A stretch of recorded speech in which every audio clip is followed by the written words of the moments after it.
صلو علی الحبیب صلی اللہ علی محمد۔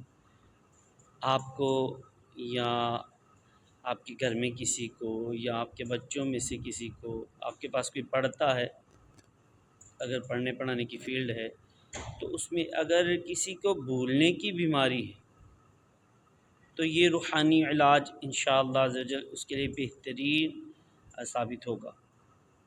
کرنا کیا ہے؟ یا حیو یا قیوم، یا حیو یا قیوم، یا حیو یا قیوم، ون ٹائم، ایک بار کاغذ پر لکھ کر اسے تعویذ بنا لیجیے، اور تعویذ بنا کر بازو میں باندھ لیجیے یا گلے میں ڈال دیجیے۔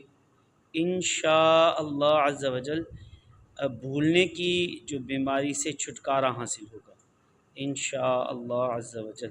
اسے خود بھی یاد کر لیجیے، اور لکھنے کے لیے ہو سکے تو یہ جو قیوم، قاف کا جو منہ کا دائرہ ہونا گول دائرہ، اس میں یعنی کہ جگہ رہنی چاہیے، کھلا ہونا چاہیے۔ واؤ کا دائرہ جو ہے نا درمیان سے، یہ بھی کھلا ہو، میم کا بھی۔ تو یہ اگر کچھ احتیاطیں جو ہیں اگر ان کو بھی سامنے رکھا جائے انشاءاللہ زیادہ فائدہ ہوگا۔ صحیح طریقے سے یا حیو یا قیوم ایک بار لکھیے، اور اس کو تعویذ بنا کر بازے یا گلے میں باندھ دیجیے، ڈال دیجیے۔